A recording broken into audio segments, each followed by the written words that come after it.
What's up, guys? NBA talk with some breaking news that just dropped like a couple minutes ago, like 20 minutes ago or so, as I'm recording this video.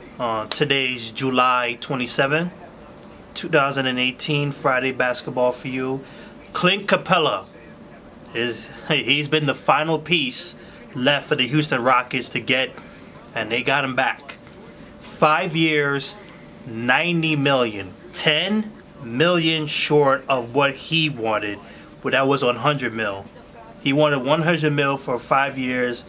He gets 5 years, $90 million instead. Of course, this was a problem like for the last, throughout this month, actually, you could say. Like the Houston Rockets offered him like $85 million. He wanted $100. They upped it up to $90, and they got him.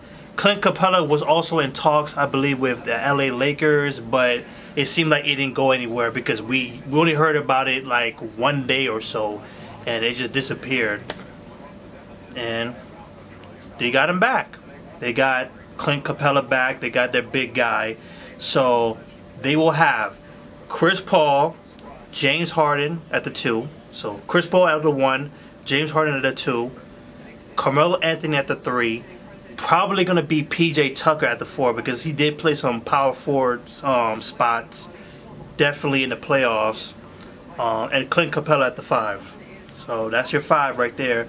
And you got Ryan Anderson coming off the bench. You got Eric Gordon coming off the bench. Also, I think Gerald Green signed back too. So that's another guy who can score for you. So that's a decent roster. That is definitely still top 5 in the Western Conference. I think they're definitely going to lose some games. Their defense is definitely going to be a liability. They got Clint Capela and Chris Paul together. They could definitely do some work, but it's not all the way strong because Carmelo Anthony is not a defensive player by no means. He's not a Trevor Ariza who left. But if they can figure out Carmelo Anthony right, if Carmelo Anthony can buy into this offense, which he should, because there's a history between Carmelo Anthony and Mike D'Antoni, because Mike D'Antoni in the New York Knicks roster, like when he was with the New York Knicks as the head coach, they traded a whole bunch of pieces for Carmelo Anthony, Chauncey Billups. I think a couple months later, Mike D'Antoni left the New York Knicks, and it was a bad season towards the end. And I think we got one-rounded by the, I think it was the Miami Heat who one-rounded us, or maybe like 4-1. I think Mike D'Antoni got ran out of the building. He got ran out of New York, and a lot of people said it was Carmelo Anthony and the issues between them. They just could not gel together.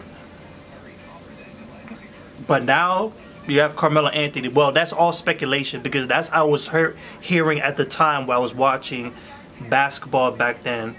Watching the New York Knicks. Carmelo Anthony, Stoudemire was there.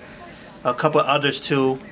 It was just rumors that Carmelo Anthony ran Mike D'Antoni. But now they're team up again, which I think is going to work this time. It's just how is he going to fit?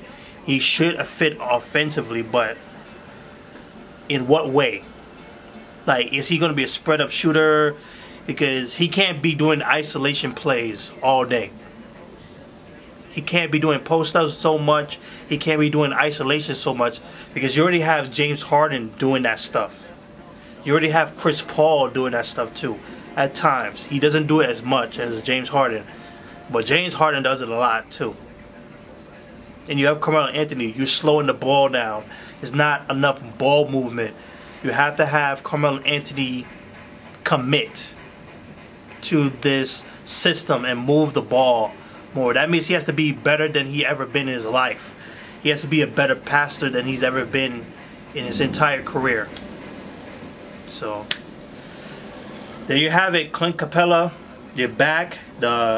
He definitely was one of the most productive players in the NBA last season. He was one of the most productive. He had a PR rating top 10 in the NBA. That's very good for a player. So he's definitely valuable.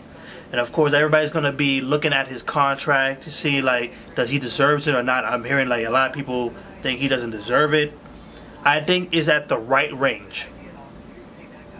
This is the amount of money that he needs to get.